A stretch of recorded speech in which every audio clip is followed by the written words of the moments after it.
ரொம்ப ஒரு ஹாப்பியான மொமெண்ட்டாக இருக்குது. அன்னைக்கு வந்து நாங்கள் உள்ளே வரும்போது எல்லாமே பேப்பரும் பேனாவும் கையில் எடுத்து வச்சுட்டு நாங்கள் எழுதிட்டு இருப்போம். அது வந்து ஷார்ட் ஹேண்ட் படிக்கலை. அதனால் வந்து அன்னை மாதிரி பெரிய சீனியர் ஜேர்னலிஸ்டுகள்லாம் வந்து கடகடன்னு அடிக்கும்போது நாங்கள் வந்து எழுத்தில் வந்து எழுதிட்டு ஒரு குறிப்பான வார்த்தையெல்லாம் எழுதி பண்ணிக்கிட்டு இருக்கோம். அதுக்கப்புறம் எங்கள் காலத்தில் தான் வந்து டெலிவிஷன் வந்துச்சு. அப்போ டெலிவிஷன் மீடியாவுக்கும் எங்களுக்கும் பொறாமையாக இருக்கும். அவங்க வந்து அரசியல்வாதிகள்லாம் பேட்டி கொடுக்கும்போது டிவி சேனல்ஸ் பேர சொல்லி அவங்கெல்லாம் வந்துடலாம் அப்புறம் கொடுப்போம். அப்போ நாங்கள்லாம் யார் இப்படின்னு சண்டைக்கு வேற போகும். இப்போ பேப்பரும் போயிடுச்சு, கேமராவும் போயிடுச்சு, மொபைல் வந்து முன்னாடி நிற்குது. அது அடுத்தடுத்த கட்டத்துக்கு போய் நிற்குது. ப்ரெஸ் ஷோ அப்படின்னு தனியாக ஒன்று போடுறாங்க, இன்ஃப்ளூயன்சர் ஷோ அப்படின்னு ஒன்று தனியாக போடுறாங்க, நடுவில் ஒரு ஷோ போடுவாங்க போல. பெரிய அளவில் டெவலப் ஆகி நிற்குது. அதனால கொஞ்சம் வச்சு செய்யாமல் கொஞ்சம் பார்த்து செய்யுங்க. நாளைக்கு நான் முதலமைச்சர் ஆனால் உங்களெல்லாம் நல்லா கவனிச்சுக்கிடுவேன்.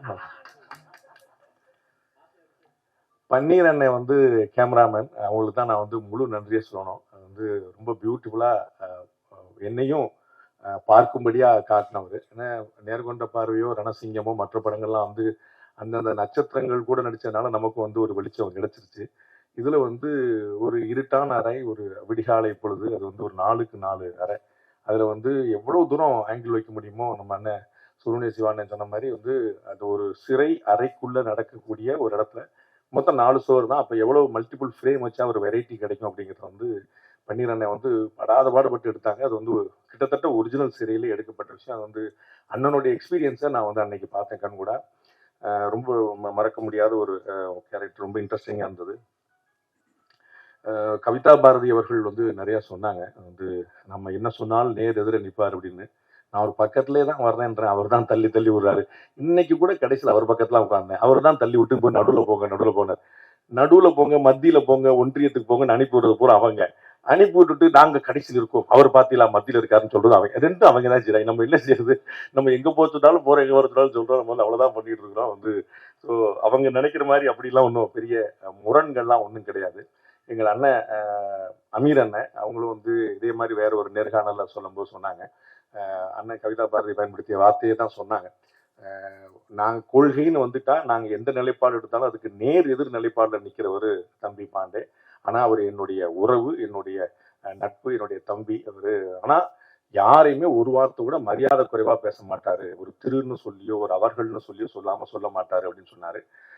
நமக்கு வந்து எல்லாத்தோட பெரிய விஷயம் உறவு நட்பு தான், வேற ஒன்றுமே கிடையாது. அந்த உறவையும் நட்பையும் பேணாமல் இருந்துட்டு நீங்கள் பணத்தையோ பேரையோ புகழையோ சம்பாதிச்சு என்ன செய்ய போறீங்க அப்படின்னு பார்க்குறோம். ஸோ வாழும் காலத்தை விட பாரதியை போல ரொம்ப ஏழ்மையை வறுமையை சந்திச்ச ஒருத்தர் பார்க்க முடியாது. பாரதி நம்மை விட்டு பிரிந்த பிறகும் இன்னைக்கு வரைக்கும் வந்து அசைக்க முடியாத ஒரு இடத்துல இருக்கிறார். ஸோ வந்து வாழும்போது நீங்கள் என்னவாக இருந்தீர்கள் என்பதல்ல, வாழ்க்கைக்கு பிறகு உங்களை உலகம் என்னவாக பார்க்கிறது அப்படிங்கிறது. அது வந்து ஒரு உறவு நட்பு இல்லாமல் நம்ம வேற என்ன செஞ்சிட போறோம் அப்படிங்கிற ஒரு எளிமையான விஷயம். கொள்கை முரண் எல்லாருக்குமே இருக்கும்.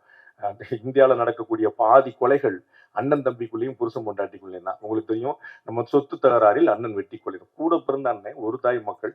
அது இன்னைக்கு ரொம்ப ட்ரெண்ட். லேட்டஸ்டா லாஸ்ட் 10 இயர்ஸா நீங்க பார்த்து கணவன் இறந்தான்னு முதல்ல ஒய்ஃபோட போனை தான் செக் பண்றாங்க. கணவன் இருந்தா முதல்ல ஒய்ஃப் இருந்தா முதல்ல கணவனோட போனை தான் செக் பண்றாங்க. ரெண்டுக்குள்ளேயே பாதி கேஸ் முடிஞ்சது, மீதி கேஸ் தான் கஷ்டப்பட்டு என்ன. அப்ப உறவா நட்பா ஒண்ணுக்குன்னா இருந்தவங்களுக்குள்ளேயே இவ்வளவு பகை இருக்கும்போது அப்புறம் வாழ்ற என்ன இருக்கு? ஸோ கொள்கை முரண் இல்லாத இடமே இல்லை. அந்த கொள்கை முரணை எப்படி நீங்க வெளிப்படுத்துறீங்கிறது இருக்கு. நாம வந்து நம்முடைய பாலிசியை சொல்றோம், அவங்க பாலிசி சொல்றாங்க. எது சரியோ மக்கள் ஏற்றுட்டு போறாங்க. 2 பேரு ஆளாளுக்கு ஒரு பாலிசியை சொல்லிட்டு போன போது மக்கள் சம்பந்தம்லாம் வேற ஒருத்தருக்கு உட்கார வச்சு இல்லையா? அதனால ஒன்றும் பிரச்சனை இல்லையா? நம்ம வந்து யார் என்னாலும் பாலிசி சொல்லிட்டு எது பிடிச்சிருக்கோ பிடிக்கலையோ, எனக்கு இது பிடிச்சிருக்கு மக்கள் முடிவு பண்ணாங்க. அப்புறம் வந்து என்னுடைய கொள்கை பெரிதா இன்னொரு கொள்கை பெரிதா, மக்களுக்கு வந்து எல்லாமே தெரியும். நாம நமக்கு முடிஞ்ச விஷயத்துல ஒரு எளிய மொழியில ஒரு இனிமையான மொழியில சொல்லணும் அப்படிங்கிற மட்டும்தான் என்னுடைய எண்ணத்துக்கு மேல வரணும் முடியாது. சபரீஷ் ப்ரொடியூசர் அவர்கள் நான் பார்த்த 11 படம் நடிச்சேன். பயங்கர காமெடியா. நானும் வந்து கவிதாக்கா வந்து கேலியா வந்து சொன்னாங்களே நடிகர் ரங்கராஜ் பாண்டே அப்படின்னு சொன்னாங்க. நான் என்ன ஓரமா உட்காந்து குத்த வச்சு உட்காந்துருக்கேன், என்ன போய் நடிகர் சொல்லிக்கலாம். அவ்வளவு ஒருத்தால நான் இன்னும் ப்ரொஃபஷனலாம் ஆகலை அப்படிங்கிற சொன்னேன். போன ப்ரெஸ் மீட்ல வந்து டைரக்டர் சொன்னார் போல, ஏதோ அந்த பேமெண்ட்லாம் திருப்பி கொடுத்தாரு. அதுவே வந்து நான் நடிகர் ஆளுங்கிறக்கான உதாரணம். நடிகர் ஆன பிறகு நம்ம கொஞ்சம் பார்த்துட்டு என்ன சரியா வரல அப்படிங்கிற மாதிரி, சரியா வரல என்ன அது இல்லை என்ன வெரி ஸ்லைட் பாய் எங்க ஆப்பிள் ஜூஸ் கொடு அப்படின்னு நம்மளும் கேட்கலாம். பிறகு வந்து கேட்கலாம். நான் பார்த்த ரொம்ப 11 படம் பண்ணியிருக்கிறேன். அதுல 2 படம் வந்து சாரோடைய ப்ரொடக்ஷன்லேயே பண்ணியிருக்கிறேன். ரொம்ப இன்ட்ரெஸ்டிங்கான ப்ரொடியூசர், ரொம்ப எளிமையான ப்ரொடியூசர். அவர் வந்து ஏன் டாம்பிகமா இல்லை அப்படின்னு வந்து சுப்பிரமணிய சிவானன் கேட்டாரு. டாம்பிகமா இருந்தா கூட கறந்துருவாங்கன்னு தெரியும், நம்மகிட்ட வரும்போதே பாவம், நீங்க தான் சார் இந்த படத்தை எனக்கு சம்பளம் கொடுக்கணுங்க மாதிரி தான் வருவாரு. ப்ரொடியூசர் அப்படியே ரொம்ப நொந்து போய் பாவமா வந்துட்டு, ஆமாங்க நான் ஒரு 30 படம் பண்ணிட்டேங்க அப்படிம்பாரு. 30 படம் பண்ணிட்டு சும்மா பண்ணல, அவருக்கு அவரே வருகையில் வந்து அவரே விழுந்துருப்பாரு. இந்த மாதிரி பண்ண வேற கூட உட்காந்து வச்சிருப்பாரு. அவர் இன்னும் பாவமா உட்காந்துருப்பாரு. எல்லாம் வந்து பயங்கரமா வந்து அவங்க அப்பியரன்ஸ்லயே பயங்கரமா போட்டோம். நமக்கு வந்து சரி சம்பளம் எடுத்தப்போ அவரே கஷ்டப்படுறாரு, நமக்கு எது அப்படிங்கிற மாதிரி நமக்கு ஒரு ஃபீலிங்கை கொடுத்துருவாங்க. அது எளிமை, அதே சமயம் வந்து ரொம்ப பெரிய கால்குலேஷன், ரொம்ப எதை எப்படி செய்யணும் அப்படிங்கிறது வந்து ரொம்ப எனக்கு ஒரு பெரிய படம். நான் ஒரு நிறைய படங்கள் பண்ணதுனால எவ்வளவு தெளிவான பார்வை இருக்குது அப்படிங்கிறத நான் பார்த்தேன். அது வந்து ரொம்ப ஆச்சரியம். அவரோட தொடர்ந்து தொடர்புல இருப்போம் அப்படின்னு எனக்கு நல்லா தெரியும். லிசி அவங்களோட நடிக்கிறதுக்கான ஒரு சந்தர்ப்பம் கிடைச்சது. அவங்களும் சொன்னாங்க, பாண்டே வந்து அந்த பக்கம் ஆச்சு. அது லிசி அவருக்கு முன்னாடி எனக்கு தெரியவே தெரியாது. நான் பாருங்க எவ்வளவு ஓரமா உட்காந்துருக்கேன். வந்தோடனே நீ இந்த அந்த கட்சி தானே அப்படின்னாங்க. நான் எந்த கட்சியுமே கிடையாது, நம்பவே மாட்டேன். அந்த கட்சிக்காரன் நம்ப மாட்டான், மற்ற கட்சிக்காரன் நம்ப மாட்டான். நம்மளோட எவ்வளவு கஷ்டமாயி போச்சு பாருங்க. சரி அந்த கட்சிக்காரன் நம்மளை வாழ வச்சு வந்தாலும் அதுவும் உங்களை எல்லாம் போயிட்டு என்ன நடிப்பு, என்ன நடிப்பு, என்ன நடிப்பு. அப்பா எனக்கு வந்து உண்மையிலேயே நான் நடிச்சதை பத்தி அவங்க சொன்னாங்க, இன்னை நடிக்க விடாம பண்ணிட்டாங்க அவங்க. அந்த இடத்துல எமோஷன் அப்படியே கொட்டி குமிச்சு கட் சொல்றாங்க, ஃப்ரேம் மாத்தாங்க வைக்கிறாங்க. அந்த எமோஷன்ல she is travelling on that, அப்படியே அங்கேயே நிக்கிறாங்க. அதுக்கப்புறம் திருப்பி ஷார்ட் ஓகே ரெடி அப்படின்னா அப்படியே திருப்பி வர்றாங்க. அது வந்து அந்த சேஞ்ச் ஒரு வந்து உண்மையிலேயே நம்ம பார்த்தோம்ல, இந்த அம்பி ரெமோ அது அவங்க தான் 3 நிமிஷத்துல 3 ஃப்ரேம் காட்டுறாங்க. பயங்கரமா ரொம்ப ஆச்சரியமான நடிப்பு, ரொம்ப பின்னி எடுத்துட்டு இருந்தாங்க. ரொம்ப பியூட்டிஃபுல்லா இருந்துச்சு. அந்த இடத்துல வந்து இந்த எக்ஸ்பீரியன்ஸ் வந்து ரொம்ப ஆச்சரியமா இருந்தது. வரும்போது கார்ல இறங்கும்போது ஒரு ஃபைட் சீனை தான் பார்த்தேன். அவங்க வந்து ஒரு கேரவேனுக்குள்ளேயோ இறங்கணுன்னே சண்டையை போட்டு வந்து ஒரு சுடிதார் போட்டு சண்டை போட்டாங்க. நானும் இந்த அக்கா யாரு, ஏதாவது ப்ரொடியூசரா இருக்குமோ அந்த சண்டைகள்லாம் போடுதே அப்படின்னு நினைச்சுக்கிட்டு இருந்தேன். இறங்கி அவ்வளவு சண்டை போட்டாங்க. படம் இந்த பக்கம் போனா நடிச்சு பரட்டி எடுத்துட்டு அப்புறம் அவங்கள்ட்ட உட்காந்து கதையெல்லாம் கேட்டேன். எப்படி மேடம் நீங்க பயங்கரமா இவ்வளவு நடிப்பு இவ்வளவு போடுறீங்க அப்படின்னு சொன்ன போது, என்னுடைய வீர வரலாறு தெரியாம இருக்கே தம்பி அப்படின்னு சொல்லிட்டு ஃபுல் ஹிஸ்டரி சொன்னாங்க. கம்ப்ளீட்டா நம்ம ஜாகிரதை மறந்து வச்சு அவ்வளவு பியூட்டிஃபுல்லான நடிப்பு. பிரிகிடா வந்து கடைசி வரைக்கும் கண்ணில் காட்டல டைரக்டர் எனக்கு. அதனால எனக்கு அவங்க தெரியல. பட் வந்து அவங்களுடைய அந்த ட்ரைலரை பார்த்த பிறகு என்னால் ஃபீல் பண்ண முடிஞ்சது. அவன் வந்து நேரில் பார்க்கறதுக்கு இருக்கிறவங்க அது எப்படி நடிப்புன்னு வந்தால் எவ்வளோ பெரிய சேஞ்சர் கொடுத்துருக்கான்னு பார்க்கணும். ரொம்ப பியூட்டிஃபுல்லாக பண்ணியிருக்காங்க. வெற்றி சார் சொல்ல வேண்டியதே இல்லை. நான் வந்து அங்கே இதுக்கு முன்னாடி வந்து ஒரு ப்ரெஸ் மீட்டாக தனியாக வச்சுருந்தவங்களும் நிறைய பேர் வந்துருப்பாங்க நினைக்கிறேன். அது வந்து அந்த கிரெடிட் வந்து ஃபுல்லாக டைரக்டர் தான் கொடுக்கணும்.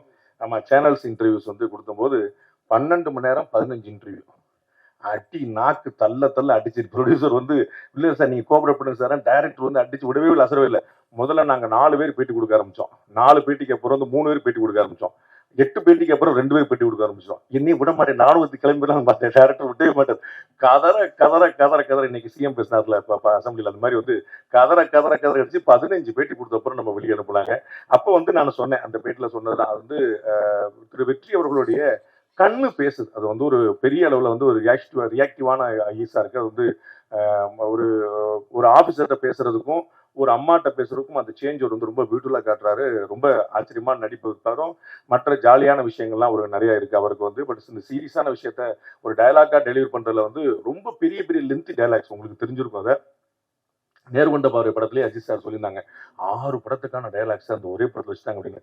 கோர்ட் சீன் இருந்தா அப்படி இருக்கும். அதே மாதிரி தான் இதுலயும் பாத்தீங்கன்னா ஏகப்பட்ட டயலாக். அது வந்து ஒரு ஃப்ரேம் கூட ஒரு நான் பேப்பரை பார்க்கவே இல்லை. நான் கையிலே பேப்பர் கையமாக உட்கார்ந்து படத்தில் சார் சொன்னார்ல, கவிதா பாரதி சொன்ன கேரவனுக்கே போல எங்க போக எனக்கு தான் அடுத்த டயலாக் சொல்லுமே பீதியிலே வச்சிருந்தாங்க நம்மள. ஏன்னா டைரக்ட் வந்து ரொம்ப மெட்டிகுலஸா பிளான் பண்ணிருக்காரு, அதாவது மைனூட்டா பிளான் பண்ணிருக்காரு. எங்கேயுமே வேஸ்டேஜ் இருந்துடக்கூடாதுன்னு எடிட்டர் சாருக்கு வந்து கொஞ்சம் கம்மியான வேலை தான் இருந்திருக்கும்னு நினைக்கிறேன். அந்த அளவுக்கு வந்து ஃபுல்லா ரொம்ப பிளான் பண்ணி இதுதான் அவங்க ஃப்ரேமையே முதலே முடிவு பண்ணிட்டாருங்கனால ரொம்ப ஆச்சரியமா இருந்தது. அந்த ஒர்க்கு ரொம்ப பியூட்டிஃபுல்லா பண்ணோம். அது வந்து மறக்க முடியாது. தர்புகா சிவா சார் வந்து நான் இன்னைக்கு தான் ஃபர்ஸ்ட் டைம் பார்க்குறேன். நான் வந்து ட்ரெய்லர் வந்து மாதிரி 2-3 விஷயங்களை வந்து டைரக்டர் ஏற்கனவே காட்டின போதே நான் சொன்னேன், இந்த வார்த்தை தான் சொன்னேன். இன்னைக்கு தர்புகா சார்ட்டையும் சொன்னேன். அதாவது பாரதியாருடைய பாடல்களை ஒரு சினிமாக்காக மாத்துறதுங்கிறது சுலபம் இல்லை. அதை வந்து நம்ம பார்த்து ரொம்ப பியூட்டிஃபுல்லா பண்ணது ராஜா சார் தான். அவர் மாதிரி வந்து ஒரு பியூட்டிஃபுல்லா வந்து ராஜா சார் மாதிரி அந்த பாரதியார் பாடலுக்கு உயிர் கொடுக்குற இன்னொருத்தர் பார்க்க முடியாது. அதற்கு பிறகு நீண்ட நெடிய காலத்துக்கு பிறகு தர்புகா சார் வந்து அதற்கு ஒரு பெரிய உயிரை கொடுத்திருக்காருங்கிற பார்க்குற ரொம்ப பியூட்டிஃபுல்லா இருக்குது. அதே போல பாரதிதாசன் வந்து கவிதா பாரதியாருக்கு எல்லாத்துலயும் 2 குத்துனா தான் அவருக்கு ஒரு மன நிறைவு அமையும். அதுல வந்து பாரதியாருக்கு கிடைத்த பெருமை பாரதிதாசனுக்கு கிடைக்கவில்லை, அதற்குள் ஒரு அரசியல் இருக்குதுங்க. நாங்க எதிர்கட்சி அண்ணன் சொன்னதுதான், பாரதிதாசனுக்கு கிடைத்த விஷயம் பாரதியார் கிடைக்கலன்னு நினைக்கிற கொடுக்குறாங்க. நான் வந்து செல்ல இடமெல்லாம் உங்களுக்கு தெரியும், நிறைய பேர் பார்த்துருப்பீங்க. பாரதிதாசனுடைய அந்த ஒரு பொன்மொழி, அதை தான் நான் எல்லா உரைகளையும் முதல்ல ஆரம்பிப்பேன். எங்கள் வாழ்வும் எங்கள் வளமும் மங்காத தமிழன்று சங்கே முழங்கு அப்படிங்கிறதான். அதை விட ஒரு வரி வந்து இன்னொன்னு தேவையில்லை. அது வந்து பாரதியாருக்கு மரியாதை கிடைச்சதா கிடைக்கலையா அப்படிங்கிறது இல்லை. நீங்கள் மதிக்கிற பாரதிதாசன் தன்னை வந்து பாரதிதாசனாக மாற்றிக் கொண்டிருப்பார் அப்படிங்கிறது பாரதியாருக்கு போதுமானது. வேற எந்த கௌரவங்களும் தேவையில்லை. ரொம்ப ஆச்சரியமான அப்படி வந்து தன்னுடைய பெயரை அழித்து அது வந்து தன்னுடைய குருநாதருடைய பெயரை போடுறது அப்படிங்கிறது வந்து அது ஒரு சர்வப்பரி தியாகம்னு சொல்லுவாங்க. அந்த மாதிரி பாரதிதாசன் ஆச்சரியமான பாடல். அண்ணன் சொன்ன மாதிரி வந்து மானுட சமுத்திரம் நான் என்று கூவு அப்படின்னு சொல்லிட்டு பாரதிதாசனுடைய பாடல்கள் எல்லாமே வந்து விசால பார்வையால் விழுங்கு மக்களை அப்படின்னு எழுச்சிகரமான வரிகளாத்தான் இருக்கும். அப்படி வந்து அவ்வளவு எழுச்சி மிக்க ஒரு கவிஞர் வந்து இவ்வளவு உணர்ச்சி மிக்க ஒரு பாடல் அப்படிங்கிறது நமக்கே ஒரு புதுசா இருக்கு. அதை வந்து தர்புகா சார் வந்து ரொம்ப பியூட்டிஃபுல்லா பயன்படுத்தி வச்சிருக்கிறாங்க. அது வந்து அந்த இறுதி முத்தம் கொடுங்கிற ஒரு வார்த்தை தவிர பின்னாடி நண்பர்கள் பேசி இருந்ததை கேட்டேன். நம்ம எவ்வளவு நல்ல தமிழ் வார்த்தைகளை தொலைச்சிட்டோம் அப்படிங்கிறது ரொம்ப வைத்தறிச்சலா இருந்துச்சு. இன்னைக்கு வந்து ஒரு நெற்றியை பத்தி, ஒரு கற்றையை பத்தி, ஒரு கொம்பு தேனை பத்தின்னு எவ்வளவு வார்த்தைகள். பாரதிதாசனுடைய வெக்காபுலரி எதுவுமே இன்னைக்கு புழக்கத்துல இருக்காது. யாரா ஒருத்தர் கொம்பு தேன் அப்படின்னு என்ன தெரியுமான்னா, என்ன ப்ரோ, ஏன் ப்ரோ இப்படி பேசுற நீ அப்படின்னு அந்த மாதிரி ஆயிப்போய் நிற்குது. நல்ல தமிழ் வார்த்தையிலே காணாம போச்சு. அதை வந்து அந்த பாரதிதாசனுடைய வரிகள்ல அதில் தெரிஞ்சுதான் டைரக்டர் வந்து அப்படியே பாரதிதாசனுடைய பாட்டுக்கு அந்த மாதிரி போக வேண்டாம் பாட்டு ஜென்சி அப்படிங்கிற பாட்டுக்கெல்லாம் போக வேண்டாம்னு நினைச்சார் அனுபவத்தில். அற்புதமான வரிகளுக்கு வந்து உயிர் கொடுத்திருக்கிறாரு தர்புகா. உங்களுக்கு வந்து நிச்சயமாக காலம் உங்களுக்கு நன்றியோடு கூட நிற்கும். And director sir Dayal Padmanabhan sir வந்து சொல்ல வேண்டியதே இல்லை.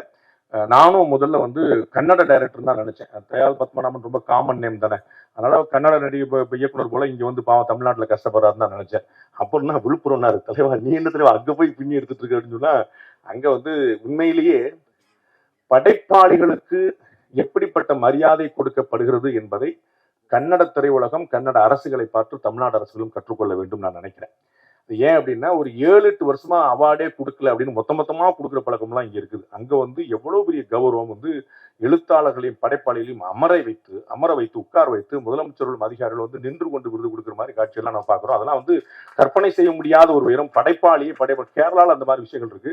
ஒரு கலைஞனை, ஒரு படைப்பாளியை அவன் தான் வந்து சமூகத்தை சீரமைக்கிறான், சமூகத்தை கட்டமைக்கிறான் அப்படிங்கிற ஒரு ஆழமான உண்மை தெரிந்ததுனால அவ்வளவு பெரிய கௌரவம் கிடைக்குது. இங்க வந்து கலையினாலும் திரையினாலும் தான் பலர் அரசியலுக்கே வந்திருக்கிறாங்க. அரசியல் பெரிய வெற்றிடங்களை வந்து நிரப்பியிருக்கிறாங்க அப்படின்னு பார்க்கும்போது அங்க இன்னும் அந்த மாதிரியான படைப்பாளிகளுக்கான கௌரவம், எழுத்தாளர்களுக்கான கௌரவம், இலக்கியவாதிகளுக்கான கௌரவம் இன்னமும் அதிகரிக்க வேண்டும் நினைக்கிறேன். நம்ம வந்து பாரதியார் போல வந்து நம்ம வந்து இல்ல நமக்கு வந்து கவனிக்கிறதுக்கு ஆள் இல்லை அப்படிங்கிற மாதிரி இல்லாம வந்து அப்ப உனக்கு என்னப்பா புலவர், உனக்கு என்னப்பா கவிஞர், உனக்கு என்னப்பா தமிழ் இருக்கு, தமிழ் சோறு போடும், கலை சோறு போடும், இலக்கியம் சோறு போடும் அப்படிங்கிற ஒரு நிலைமை ஏற்படுத்தணும்.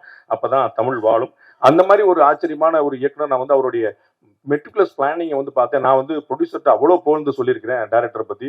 பயங்கர ஆச்சரியங்க அப்படின்னு சொல்லிட்டு நான் வந்து அடுத்தடுத்த படங்கள்ல வந்து அவங்க எப்படிலாம் பண்றாங்க, அவங்க வந்து தயாளன் சார் மாதிரி பண்றாங்களாம் பார்க்க ஆரம்பிச்சேன். அவ்வளவு தூரம் அறிவே கிடையாது எனக்கு சினிமா பத்தி. இருந்தாலும் அப்படி பார்த்து அப்படி பண்றாங்க. அவ்வளவு வெல் பிளான்டு, கம்ப்ளீட்டா எல்லாமே ஸ்ட்ரக்சர்டு பண்ணியிருக்காங்க. எதுவுமே புதுசா அந்த கட்டத்துல வந்து மாத்திரம் அப்படிங்கிறதே கிடையாது. ஃப்ரேம்ல இருந்து எல்லாமே அவ்வளவு ரொம்ப மெட்டிகுலஸா பண்ணிருக்காங்க. எல்லாருக்கும் தெரியும். உங்களுக்கு 20 நாள்ல படம் முடிச்சாரா, 21 நாள்ல படம் முடிச்சாரா, அவருடைய பேட்டர்னே அப்படிதான் இருக்குங்கிறத நம்ம பாக்குறோம். 75 லட்சம் ரூபாய் இருந்தா நான் நல்ல படம் பண்ணிடுவேன், ரிச்சான படம் பண்ணிடுவேன்றார். 50 லட்சம் ரூபாய் 60 லட்சம் ரூபாய் இருந்தா நான் அவ்வளவு பெரிய படம் பண்ணிடுவேன் நினைக்கிறாரு. இந்த மாதிரி டைரக்டர்கள் எல்லாரும் வந்தாங்கன்னா எங்க அண்ணன் மாதிரி ப்ரொடியூசர்கள் ரொம்ப சந்தோஷமா இருப்பாங்க. அதனால வந்து நீங்க பார்த்துட்டு கவிதா பாரதி என்ன சொன்ன மாதிரி நீங்க வந்து வணிகத்துக்கான படம் இல்லைன்னு நினைச்சிடாதீங்க. வணிகத்துக்கான படம் தான். வணிகத்துல வந்து தயாளன் சாரும் மாஸ்டர், சபரிசன் சாரும் மாஸ்டர் 2 பேர் சேர்ந்து உட்கார்ந்தா எப்படி இருக்குன்னு பாத்துங்க. அது வணிகத்தை ரொம்ப சக்சஸ்ஃபுல்லா தான் பண்ணியிருக்கிறாங்க. அண்ட் படத்துலயும் வணிகத்துக்கான விஷயங்கள் நிறைய இருக்கு. நீங்க ஏதோ சீரியஸா யோசிச்சுட்டு பயங்கரமா சண்டை போட்டுருப்பாங்க. கமர்ஷியல் எலிமெண்ட்ஸ் நிறைய இருக்கு. நம்ம பாக்குறதுக்கு என்கேஜிங்கா இருக்குங்கிறது என்னால கேரண்டியா சொல்ல முடியும். அவ்வளவு பெரிய விஷயங்கள் உள்ள கொண்டு வந்திருக்காங்க. பியூட்டிஃபுல்லா வந்து டைரக்டர் பண்ணியிருக்காங்க. எங்க அண்ணன் சுப்பிரமணிய சிவா சொல்லாம நான் வந்து பண்ணா அது வந்து பாவத்துல போய் சேரும். அண்ணன் வந்து நிறைய வந்து என்னுடைய தகுதிக்கு மீறி புகழ்ந்தாங்க. இன்னைக்கு ட்ரெண்ட் அதுதான். ஸோ முதலமைச்சர் பாணியில் எல்லாரும் ஒரு குட்டி கதையை சொல்லணும். அதனால அண்ணன் ஒரு குட்டி கதையை சொல்லி ஒரு திருடனுடைய கதையை சொல்லி வந்து அண்ணன் வந்து பியூட்டிஃபுல்லா சொல்லி கொண்டு போனாங்க. நிறைய பாண்டேக்கு வந்து அவ்வளவு பேர் தெரிஞ்சிருக்கு. பாண்டேக்கு வந்து தெரியாத ஆளே கிடையாது. பாண்டேக்கு தெரியாத ஆளே கிடையாது. அவங்களுக்கு பாண்டே தெரிஞ்சிருக்கணும்ல. அண்ணன் விவேக் சொன்ன மாதிரி இப்ப எனக்கு கமிஷனர் விஜயகுமார் தெரியும். விஜயகுமாருக்கு என்ன தெரியணும்ல, அதெல்லாம் எனக்கு. அண்ணன் மோடியை சொல்றாரு அப்படி அப்படிலாம் நம்ம வந்து இன்னுமா இந்த உலகம் நம்மளை நம்பிக்கிட்டு இருக்கு அப்படின்னு சொல்லிட்டு ரைட் சொன்னா போனா போய்கிட்டே நம்மள நம்பர் வரைக்கும் சந்தோஷம் தான் அப்படின்னு போயிட்டு இருக்கோம். நானும் வந்து இதே போல ஒரு எளிமையான ஒரு பத்திரிகையாளர் தான்.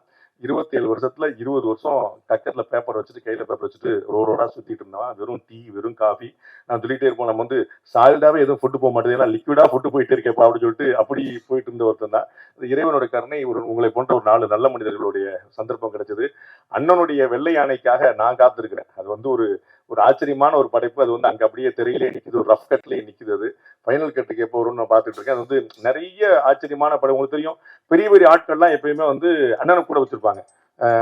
அண்ணன் பக்கத்துல இருந்தாருன்னா அவர் பெரிய ஆள் அப்படி பாத்துக்கலாம். நம்ம வந்து அண்ணன் வந்து பெரிய ஆள் பக்கத்துல இருப்பாங்க. அண்ணன் பக்கத்துல உட்காந்துருக்க பாருங்க, 2 பேரும் பாருங்க, அந்த மாதிரி தெரிஞ்சவங்களுக்கு அண்ணன் பக்கத்துல உட்கார்ந்தாலும் பெரிய ஆள் தான் அப்படிங்கிற மாதிரி வந்து அவர் பெரிய பெரிய நெட்வொர்க் வந்து பெருசா இருக்கும். நெட்வொர்க்கிங் தான் அண்ணனுடைய மாஸ்டர் எக்ஸலன்ஸ் விஷயமே.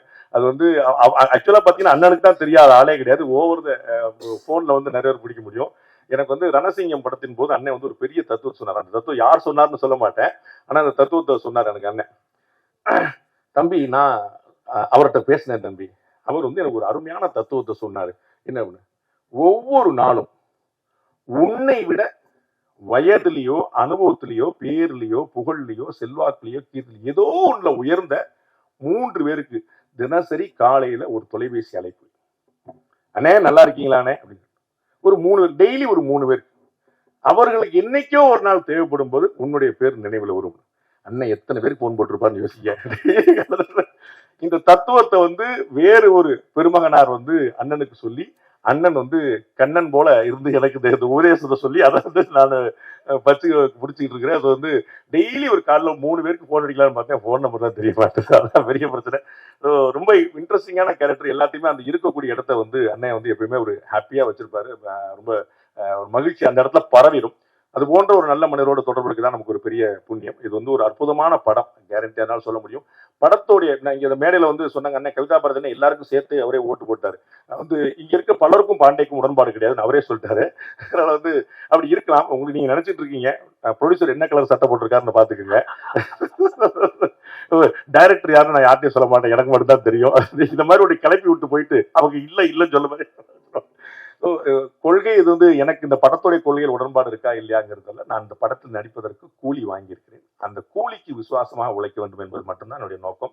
அதற்கு டைரக்டருக்கு இன்னொரு டேக் வரணுங்க அப்படின்னு சொல்லி அவருக்கு வந்து ஒரு டிஜிட்டலாக இருந்தாலும் இன்னொரு நாள் எடுத்துட்டு போயிடக்கூடாது. நாங்க வந்து அது மாதிரியான ஒரு வாய்ப்புனால தான் நாங்க வந்து 2 நாள் படத்தை முன்னாடியே முடிச்சோம். ஸோ நமக்கு வந்து கமலஹாசன் சார் மாதிரி அவார்டு வாங்க முடியாது, சிவாஜி சார் மாதிரி பேர் வாங்க முடியாது, அது நமக்கு முன்னாடியே தெரியும். அதனால நம்மளால என்ன முடியுமோ நம்ம வந்து அதை மட்டும் சரியா செஞ்சிருவோம். ஸோ டைரக்டருக்கு வருத்தப்படாம, ப்ரொடியூசருக்கு கையை கிடைக்காம நம்ம என்ன வேலை பண்ண முடியுமோ அதை பண்ணிடுவோங்கிறத தவிர எனக்கு வேற எந்த நோக்கம் இல்லை.